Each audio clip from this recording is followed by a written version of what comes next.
Salut à tous les amis, c'est Aken, j'espère que vous allez bien. Aujourd'hui on se retrouve dans une nouvelle vidéo où je vais vous raconter une histoire flippante. Dans cette vidéo, je vais parler de quelque chose qui arrive, je pense, malheureusement beaucoup trop, et je pense que certaines personnes qui regardent cette vidéo vont potentiellement se reconnaître au travers de ce témoignage, parce que c'est le témoignage d'une abonnée que je vais présenter ici. Avant de vous proposer demain la grosse vidéo, les 20 histoires les plus mystérieuses, à l'occasion d'Halloween. Je voulais dire un grand merci à tous ceux qui ont été présents sur le live, à ceux qui ont vu, on va dire en avant-première, ce que je compte proposer pour Halloween. Merci beaucoup pour tous les retours que vous m'avez fait, vraiment ça faisait chaud au cœur. Après, tout le travail, on va dire, qui a été mis en place pour ce projet-là, c'est quelque chose qui m'a demandé beaucoup de temps et qui m'a fait faire beaucoup de nuits blanches. Je dois vous avouer que j'ai très peu dormi, mais en voyant leur retour, c'est quelque chose que je ne regrette pas. Concernant les témoignages des abonnés, si vous souhaitez m'en envoyer, vous pouvez toujours le faire via le mail dans la description, ou alors me les envoyer directement sur Instagram, où vous pouvez également me suivre. Je poste des stories, parfois je poste des petites photos de mon chat aussi, il est sacrément mignon, vous verrez. Comme ça vous pourrez suivre mon aventure YouTube. N'hésitez également pas à liker la vidéo et à vous abonner à la chaîne. Je vous embête pas plus que ça avec l'introduction. Et on est parti pour se plonger dans ce témoignage d'abonnés. Pour information, tous les noms qui seront utilisés dans cette vidéo sont des noms que j'ai moi-même attribués pour préserver l'anonymat des personnes qui m'ont envoyé leurs histoires. Cette première histoire est l'histoire d'Ina. Cette histoire se passe en 2019. Ina a obtenu son baccalauréat et après son baccalauréat, elle a décidé d'aller entamer des études supérieures. Pour ce faire, elle s'est donc dit qu'elle allait les faire à Strasbourg, aller dans une fac à Strasbourg, et n'y vivant pas, elle doit rechercher un appartement. Pendant l'été, c'est ce qu'elle fait à l'aide de ses parents, et elle trouve son bonheur dans un petit appartement qui se trouve dans un petit immeuble qui est plutôt cosy en soi. Il n'y a pas de point noir concernant cet appartement. La seule spécificité, c'est que pour y accéder, il faut passer par une cour. Cette cour intérieure est accessible par tous, il n'y a pas de portail qui permet d'y entrer. Néanmoins, pour entrer dans l'immeuble où Ina vit, là il faut la clé de l'immeuble, donc il y a quand même un minimum de sécurité qui est présenté ici. L'immeuble, lui, se situe dans un quartier plutôt bien fréquenté. Il se situe à 5 minutes à pied de là où Ina va faire ses études, donc vraiment c'est quelque chose d'idéal. Elle se dit qu'elle va pas avoir la galère des transports en commun. Le soir, quand elle sera fatiguée de ses cours, elle va pouvoir entrer assez rapidement chez elle. Et aussi pour les petites soirées après les cours, c'est pas mal. La rentrée d'Ina se passe bien, les cours lui plaisent, vraiment elle a fait une très bonne rentrée, elle a fait des nouvelles rencontres, et donc on avance jusqu'au mois de novembre. Avec une de ses amies, un soir, elle décide de se rendre au cinéma. Le film se passe bien, elle passe un très bon moment, en plus de ça, elles apprécient vraiment le film qu'elles viennent de voir, donc quand la séance se termine, les deux amies sont plutôt contentes de leur soirée. Contrairement à la fac, le cinéma, lui, se trouvait à une certaine distance du logement d'Ina, donc elle devait prendre les transports en commun pour y aller et également pour rentrer. Après la séance, Ina et ses deux amies prennent donc le tram pour rentrer chacune vers leur domicile. Elles ont quasiment fait tout le trajet ensemble. Les amis d'Ina devaient descendre seulement 3 arrêts avant le sien, donc le trajet en soi a été fait en groupe. Il est 23h30, le tram est plutôt vide. Dans celui-ci, il y a peut-être une ou deux personnes qui ont environ 50 ans et un groupe de jeunes, et Ina et ses deux amis. Ina trouve que le groupe de jeunes a un comportement un peu bizarre, c'est peut-être des collégiens ou des lycéens, donc pour ceux qui ont déjà vu un groupe comme celui-ci, c'est un groupe qui peut être un peu turbulent, donc qui se fait un peu remarquer. Donc Ina se dit qu'elle n'a pas forcément envie de rester à côté et de se faire potentiellement embêter, sachant que elle aussi, elle est jeune. Elle veut rentrer chez elle vraiment tranquillement. Sauf que ce qui met le plus mal à l'aise Ina, c'est pas forcément le groupe de jeunes, c'est plutôt un des deux hommes qui était âgé d'environ 50 ans, parce qu'il y en a un qui avait un regard insistant vers elle. On arrive à l'arrêt des deux amies d'Ina, donc elles se disent au revoir, elles se saluent, elles descendent du tram, et maintenant Ina a son niveau de malaise qui augmente parce qu'elle se retrouve seule, entourée que d'hommes. En plus de ça, on est en novembre, donc là c'est sûr qu'à 23h30 il fait complètement nuit, et bien qu'elle n'ait que 3 arrêts de tram à supporter, c'est-à-dire environ 5 à 10 minutes de trajet, ça lui semble une éternité tellement à ce moment-là elle est sur ses gardes. Et pendant ce temps de trajet, Ina se rend compte que l'homme qui avait ce regard insistant se rapproche d'elle. Mais il se rapproche pas d'elle d'une manière directe, comme s'il allait vers la sortie parce qu'il allait quitter le tram. Il se rapproche d'elle assez doucement, comme un prédateur se rapprocherait de sa proie. Le tram arrive maintenant à l'arrêt où Ina doit sortir. Elle sort du tram, elle espère que l'homme ne sorte pas au même arrêt, et vous vous en doutez bien, si, il sort au même arrêt qu'elle. Et c'est là qu'Ina rencontre un problème d'envergure. De l'arrêt de tram à chez elle, il y a environ 5 minutes de marche, ce qui peut sembler très court. Néanmoins, pour arriver jusqu'à chez elle, elle doit emprunter des ruelles, pas une grande rue, qui serait fréquentée.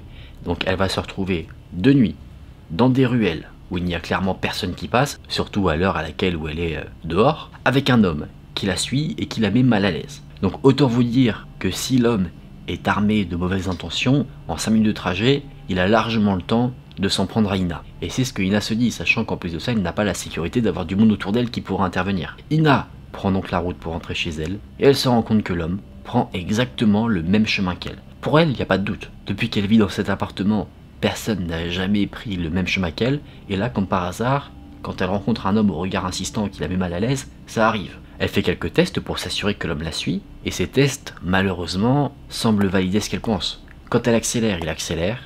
Quand elle ralentit, il ralentit. Quand elle tourne à droite, il va à droite. Vous avez compris, l'homme la suit. Évidemment, dans ce genre de situation, on essaye de se rassurer, et c'est ce que fait Ina. Elle se dit, je me fais des nœuds au cerveau pour rien, cet homme ne me suit pas, c'est juste un hasard, mais elle a quand même ce nœud à l'estomac. Donc, elle continue son trajet, elle se dit, plus vite j'arriverai chez moi, plus vite je serai en sécurité. Bien sûr, il y a ce truc de si je vais chez moi et qu'il est encore derrière, il saura où je vis. Donc, elle ne sait pas encore comment réagir, elle continue son trajet, elle se dit qu'elle s'adaptera en fonction de la situation, mais elle a son téléphone en main, prêt à appeler quelqu'un, notamment ses amis, si jamais il y a un problème. Ina arrive finalement dans la cour de son appartement. Une fois qu'elle arrive dans cette fameuse cour, elle se précipite en marchant rapidement vers la porte, elle la déverrouille, et là, elle décide de regarder derrière elle pour voir si l'homme est là ou pas. Et l'image qu'elle a vue est une image qui la marque encore aujourd'hui. L'homme était devant la cour intérieure de l'immeuble. Il était là, planté, totalement droit, rigide, et il regardait Ina droit dans les yeux. Ina a vu que l'homme a esquissé un léger sourire, et elle, totalement en panique, est rentrée dans son immeuble, chez elle, pour se mettre en sécurité. Elle n'a aucune idée de ce que l'homme a fait derrière, s'il est resté là, s'il est parti, parce que ces événements l'ont tellement traumatisée qu'elle a fait un blackout. L'adrénaline était tellement montée à un haut niveau que quand elle est redescendue, elle se souvient peu de ce qu'elle a fait après. Elle se souvient juste qu'elle est montée dans son appartement, qu'elle est rentrée, et après, plus rien. Par contre, ce dont elle se souvient, c'est que après cette fameuse soirée qui l'a traumatisée, elle était très stressée. Stressée évidemment de retrouver encore sur son chemin cet homme qui l'avait mise mal à l'aise, chose qui n'est jamais arrivée, mais c'est une peur qu'on comprend très bien, sachant que Ina était amenée à rentrer assez tard de ses cours à la fac. Bien que sa fac n'était pas très loin, une rencontre inopportune, ça peut très vite arriver. Beaucoup de choses se sont passées dans la tête d'Ina après ces événements, elle n'en a jamais parlé à ses parents parce qu'elle pense que ses parents l'auraient fait déménager, elle voulait pas quitter son logement, enfin qu'ils auraient vraiment pris la situation d'une très mauvaise manière, ce qui est compréhensible, mais qu'ils auraient voulu prendre des solutions immédiatement, sans forcément l'accord d'Ina. De plus, elle pense qu'on lui aurait reproché d'être sortie seule la nuit, chose qui, à mon sens, n'a pas de sens. Parce que les reproches dans ce genre de circonstances ne sont pas à faire à la personne qui se retrouve seule, donc c'est-à-dire à Ina, et je parle pour toutes les femmes d'ailleurs. Les femmes n'ont pas à se sentir coupables d'être sorties seules la nuit, c'est plutôt à cet homme-là, cet individu et à tous les individus qui peuvent mettre mal à l'aise les femmes, qu'il faut en vouloir, d'avoir un comportement qui peuvent autant mettre à mal les femmes qui vivent ce genre de situation. Merci beaucoup à toi, Ina, si tu te reconnais d'avoir partagé ton témoignage. J'espère que tu n'as jamais vécu de nouveau des rencontres de la sorte. Visiblement, de ce que tu m'as dit, tu n'as pas revu cet homme, fort heureusement. Quelles étaient ses intentions? Je suppose que ça, c'est une question qui a dû beaucoup te trotter dans la tête, mais j'espère que c'est pas quelque chose qui réside encore dans tes pensées actuellement. Et j'espère que tes études, si tu les as finies, se sont bien passées, et que tout le reste des jours que tu as passé dans ton appartement ont été plus positifs que cette soirée-là. Et voilà les amis, on en a fini pour cette histoire flippante. Malheureusement, je pense que c'est quelque chose qui arrive beaucoup trop. Cette histoire m'a assez marqué parce que je comprends totalement que Ina, la personne à qui j'ai donné le nom de Ina, ait été traumatisée par ce qui s'est passé là. Et je voulais en parler aussi parce que je voulais montrer que tout ce qui est frisson, les traumatismes qu'on peut avoir, c'est pas forcément automatiquement lié à des fantômes, du paranormal, des rencontres à la thread horror Reddit où les personnes sont en fait des tueurs qui ont des gens dans leur cave ou des trucs comme ça. Ça peut vraiment se trouver dans des détails, simplement dans un comportement, et je trouvais ça assez important de le mettre en avant de temps en temps dans les vidéos, de partager ça, de sensibiliser un maximum concernant ce qui arrive. Je n'ai pas la bonne parole sur ce qu'il faudrait faire. Je suis personne pour dire faites ci, faites ça. Moi personnellement, dans ce genre de situation, si jamais je me retrouve dans une ruelle derrière une femme, je vais avoir tendance, pour éviter que la personne pense que je suis quelqu'un de malsain, quelqu'un qui pourrait la suivre ou quoi que ce soit, je vais me dire bah tiens, j'ai pas envie de la mettre mal à l'aise, je vais changer de trottoir, montrer que je ne suis pas quelqu'un qui la suit. C'est peut-être pas le bon comportement, c'est le comportement que j'adopte. Après ça m'arrive pas souvent non plus de me retrouver dans une ruelle seule avec une femme. Je pense que c'est important de faire attention à ce genre de choses, et peut-être que si chacun est un peu plus bienveillant, on pourrait arriver dans un monde qui serait un peu plus optimiste.